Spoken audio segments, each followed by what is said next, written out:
Coming October 2nd, the gates open at Smith County's scariest attraction, Nightmare Hollow.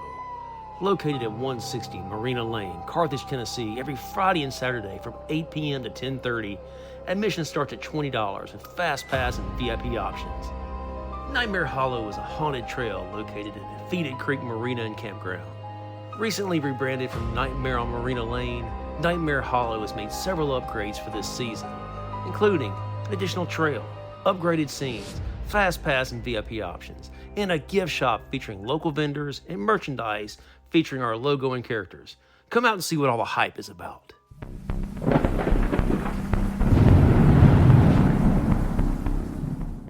Welcome back to Southern Ghost Stories. I'm your host, the American historian, Allen Sircy. So back in July, we celebrated America's 250th birthday. You know, folks had barbecues, they shot fireworks, there's a UFC fight at the White House, all kinds of wild, fun stuff going on all around the country this summer.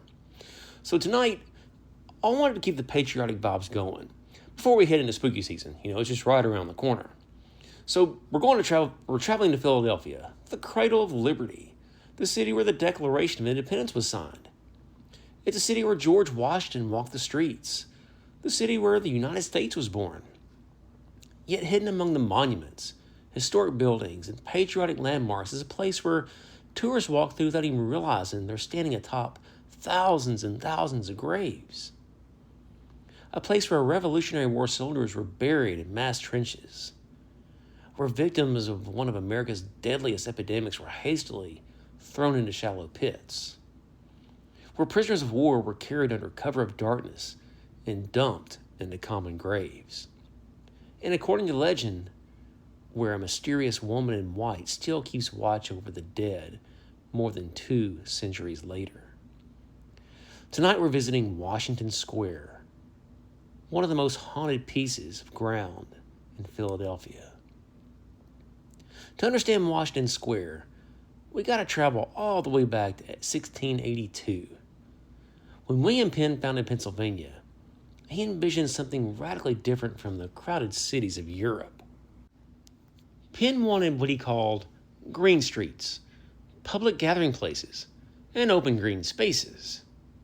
To bring that vision to life, he instructed Surveyor General Thomas Home to design Philadelphia. Home laid out a grid covering 12,000 acres along the Delaware River. Within that design were 5 public squares intended to serve as gathering places for residents. Today, those squares are among the most recognizable locations in all of Philadelphia. But one of them would develop a far darker reputation than the others. The southeastern public square, a 6-acre tract of low ground that locals called Beck's Hollow. Unlike the elegant public spaces envisioned by Penn, this area quickly became a place few people wanted to visit. It became Philadelphia's Potter's Field, the final resting place for society's forgotten people.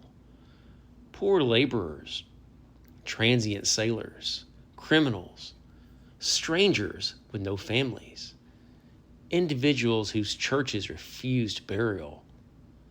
They were the people nobody wanted. As the city grew, the square became known as Congo Square because Philadelphia's African American community frequently buried their loved ones there. It's also served as a gathering place where black residents could meet and socialize in an era where opportunities for public assembly were limited. During the day, cows and livestock often grazed among the graves. At night, the square became eerily quiet. Rows of crude markers stretched across the landscape while newly dug graves appeared with alarming frequency. No one could have imagined just how crowded the burial ground would soon become. In 1775, the American Revolution erupted. As fighting spread across the colonies, Philadelphia became one of the most important cities in the struggle for independence. The city housed political leaders, military planners, and eventually became the temporary capital of the very young nation. With war came death, and with death came burials. When soldiers from George Washington's Continental Army died from battle wounds, disease, exposure, starvation, many ended up in the old public burying ground. And by the time the Revolution was over, roughly 2,000 soldiers had been buried in long trenches within the northwestern section of that square. Some were Americans, some were British. Most were never identified. Their names vanished into history. Many of the men had traveled hundreds of miles to fight for an idea: freedom, liberty, independence. Yet they ended up being buried in anonymous graves that future generations would eventually forget. The situation became even worse during the British occupation of Philadelphia. Patriots imprisoned in nearby buildings included Walnut Street Jail and even Independence Hall. They often died from disease, starvation, and mistreatment. Their bodies were transported to the public burying ground and placed in mass graves. No ceremonies, no military honors, no markers, just trenches. And one of the most chilling descriptions of the century comes from a letter written in 1777 by Philadelphia resident Deborah Norris. She described witnessing pigs rooting through the burial ground searching for food. As the animals dug through the soil, they unearthed dozens of coffins from a mass grave. Imagine seeing that. Wooden caskets emerging from the earth, human remains exposed to the open air. A burial ground so overcrowded and neglected that animals were literally uncovering the dead. It was a grim reminder of the price Philadelphia was paying during the Revolution. But the worst was still to come. In 1793, Philadelphia faced an enemy far deadlier than the British Army: yellow fever. The epidemic began quietly during the summer. A few cases appeared, then dozens, then hundreds. Soon panic swept through the city.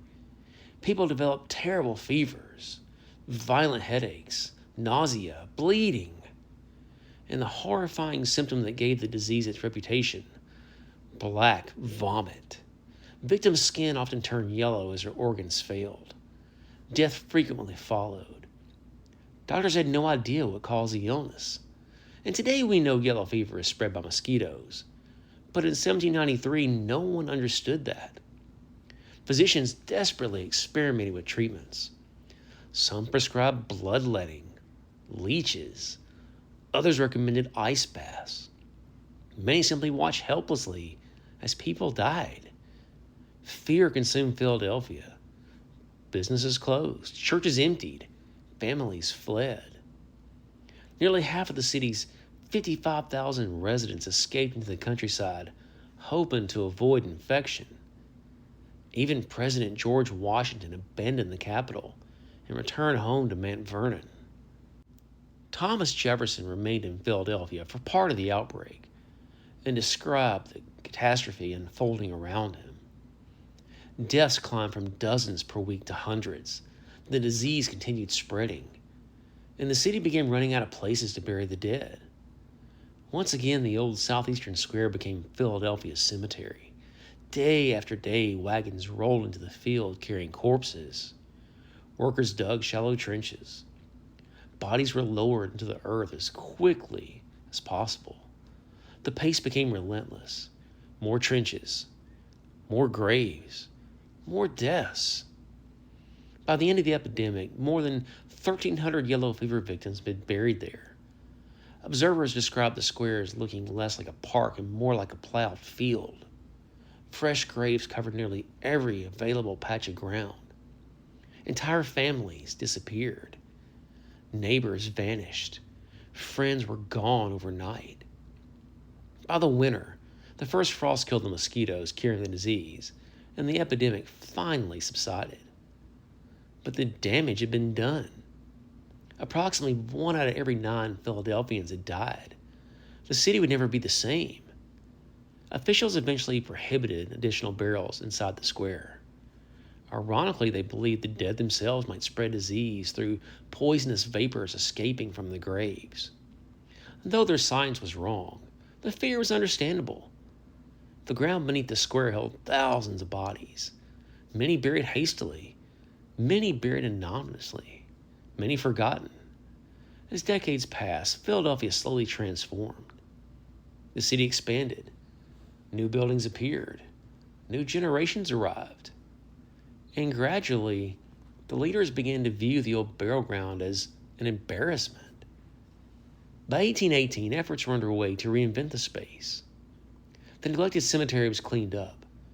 Trees were planted, walkways were installed, benches added, decorative fencing was erected, street lamps illuminated the grounds. In 1825, the city officially renamed the property Washington Square in honor of George Washington and the soldiers believed to be buried beneath it. The transformation was remarkable. What had once been a grim potter's field became one of Philadelphia's most beautiful public parks. Yet beneath the manicured landscape, the dead remained, thousands of them, waiting. More than a century later, officials decided it was time to properly honor the Revolutionary soldiers buried beneath the square. But there's one problem. Nobody knew where they were. In the 1950s, a committee proposed creating a memorial to George Washington and an unknown soldier from the Revolution. To accomplish that goal, archaeologists went to excavate the old burial ground. In 1956, crews began digging in the northwestern corner of Washington Square. Almost immediately, they found human remains. At first, they uncovered 3 skeletons. Experts believed they were likely paupers rather than soldiers. So, the excavation continued. Then workers discovered something extraordinary: a mass grave. Inside were multiple coffins stacked atop one another. One skeleton in particular drew attention. The remains belonged to a young man believed to be in his 20s. Investigators noticed evidence suggesting he may have suffered a combat injury. A small indentation in the skull indicated possible trauma from a musket ball.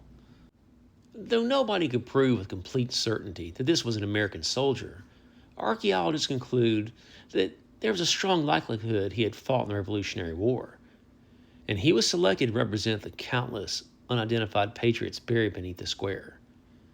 The unknown soldier was reinterred within a stone sarcophagus. A bronze statue of George Washington was placed nearby, forever standing watch over his fallen man. The inscription there reads, "Beneath the stone rests a soldier of Washington's army who died to give you liberty." The memorial was unveiled in 1957. In 1976, during America's bicentennial celebration, an eternal flame was added to the site. For a brief period in the 80s, the flame became infamous when homeless individuals reportedly used it to cook hot dogs. The flame occasionally sputtered and went out, but eventually a permanent gas line was installed to ensure it would burn forever. And today the flame still burns, a reminder of sacrifice, a reminder of freedom, and perhaps a reminder that thousands more soldiers remain buried beneath that park. But where there are forgotten graves, ghost stories are never far behind. You guys know that. One of Washington Square's most enduring legends dates back to the early 19th century. People in Philadelphia frequently saw a strange Quaker woman named Leah wandering among the graves. Leah dressed entirely in flowing white robes. She spent countless hours walking through the cemeteries, talking to herself, singing, chanting, and performing rituals that puzzled everyone. Some considered her eccentric. Others believed she was mentally ill. A few thought she might be dangerous. One evening, a young boy and a servant passed near the old burial ground when they heard her singing in the darkness. And as they approached, a white figure suddenly emerged from behind the gravestones. It was Leah. She began shouting and waving her arms. The pair, they were terrified. They fled. The disturbance became so severe that police eventually intervened. When questioned, Leah insisted she was protecting graves from body snatchers. And at the time, grave robbing was a genuine concern. Medical schools frequently sought fresh cadavers for their students. Leah claimed she was guarding the dead from doctors looking to steal the bodies. Who was she? No one knows. Some people speculate she may have lost a husband during the Revolution. Others believe grief drove her to isolation and obsession. And whatever the truth, Leah spent years watching over the old burial ground. Then in 1820, she died in Philadelphia's almshouse. Most stories in there, but this one doesn't. According to legend there in Philadelphia, Leah never left. Visitors occasionally reported seeing a woman dressed in white moving among the trees. Some claim she appeared at dusk. Others report seeing her near the tomb of the unknown soldier. Witnesses often describe the figure simply standing motionless before vanishing, as though she remains at her post, still guarding the dead, still keeping watch. And then there's the strange death of Peter Carr. On July 23, 1901, 2 Philadelphia police officers heard desperate screams coming from Washington Square. Rushing toward the sound, they discovered 60-year-old Peter Carr trapped beneath a huge tree limb. Carr had apparently fallen asleep on a park bench, and without warning, a large branch snapped and crashed down on top of him. The limb pinned him against the bench and inflicted horrible injuries. The officers struggled to free him before finally lifting the branch. Carr was transported to Pennsylvania Hospital. He survived only a few hours, and then he died. In the years that followed, rumors emerged linking the accident to Lee's spirit. Had Peter disturbed the burial ground? Had he unknowingly offended the mysterious garden of Washington Square? Or was it simply an accident?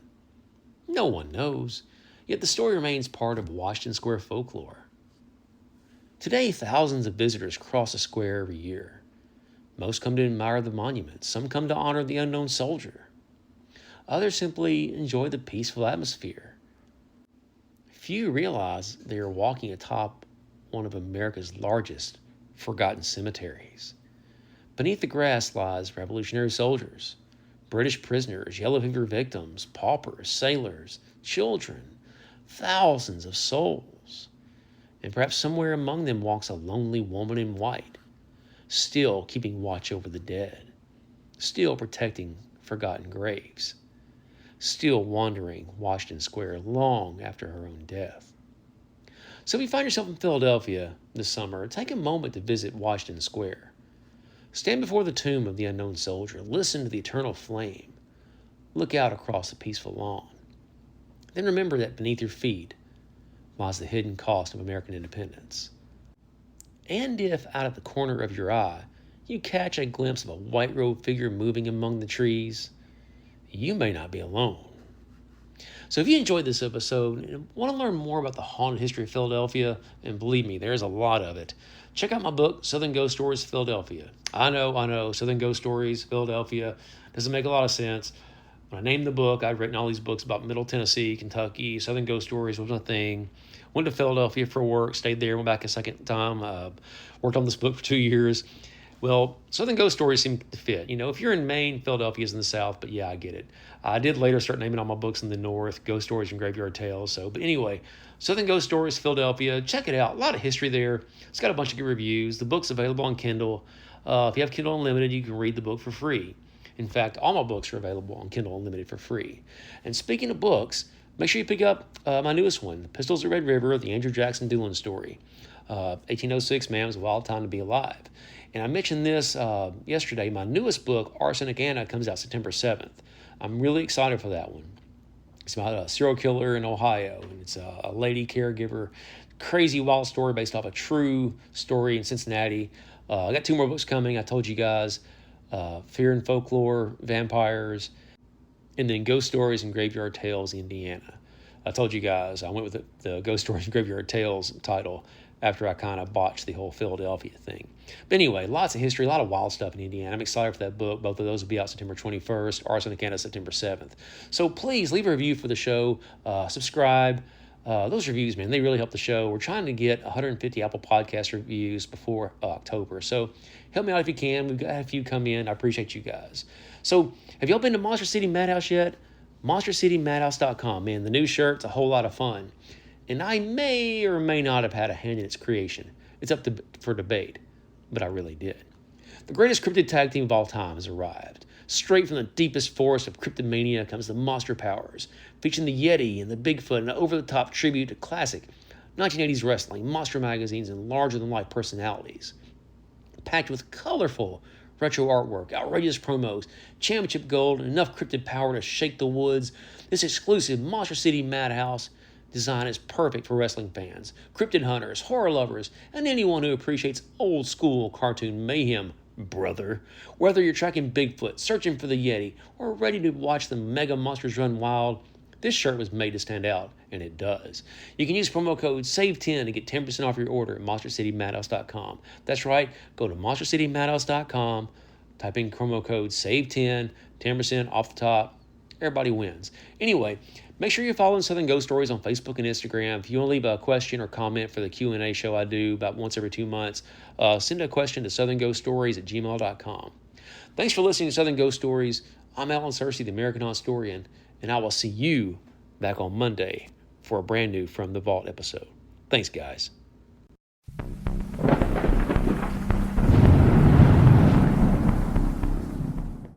If you love ghosts, cryptids, UFOs, and everything that goes bump in the night, then mark your calendars for the West Kentucky Paranormal Expo, happening September 26th in Mayfield, Kentucky at the Mayfield Graves County Fairgrounds.